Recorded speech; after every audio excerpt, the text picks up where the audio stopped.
নমস্কার, আমি তনুশ্রী রান্নাঘরে আপনাদের সবাইকে স্বাগত। আপনারা কেমন আছেন?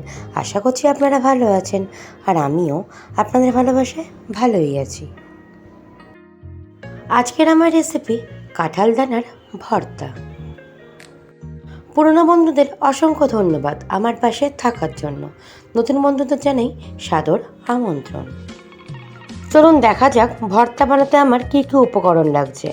কাঁঠাল দানা নিয়েছি, পিস পিস করে কেটে নিয়েছি শুকনো লঙ্কা, রসুন আর বেশ খানিকটা কালো জিরে।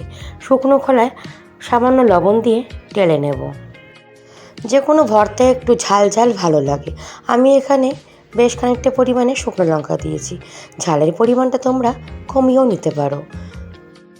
দুপুরবেলায় গরম গরম ভাতের সাথে কাঁঠাল দানার ভর্তা খেতে অসাধারণ লাগে। বন্ধুরা, তোমরা একবার বানিয়ে দেখতে পারো। স্বাদ কিন্তু অসম্ভব সুন্দর হয়েছিল। দেখো, কাঁঠাল দানা ভাজা হয়ে গেছে। আমি একটা প্লেটে তুলে ঠান্ডা করতে রেখে দিলাম। আজকের আমার রেসিপি যদি তোমাদের ভালো লাগে, রেসিপিটা স্কিপ না করে সম্পূর্ণ দেখার অনুরোধ রইল। মিশ্রণটা সম্পূর্ণ ঠান্ডা হয়ে গেছে।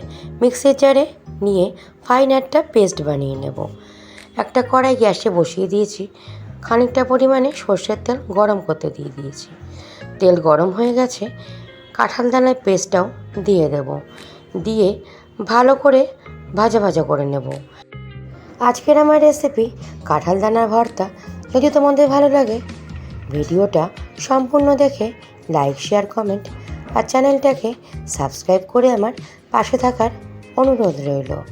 দেখো, কথা বলতে বলতে সামান্য পরিমাণে লবণ, চিনি আর হলুদের গুঁড়ো দিয়ে নিয়েছি। ভালো করে ভাজা ভাজা করে নেব। দেখো, সম্পূর্ণ ভাজা হয়ে গেছে। বন্ধুরা, দেখতে কতটা লোভনীয় হয়েছে। কাঁঠাল দানা থাকতে থাকতে একবার অবশ্যই এই রেসিপিটা বানিয়ে নেবে, না হলে কিন্তু বড়ই মিস করবে। রেসিপিটা ভালো লাগলে বাড়িতে অবশ্যই একবার বানিয়ে নেবে। বাড়িতে বানালে আমাকে কমেন্ট করতে ভুলবে না। টাটা বন্ধুরা।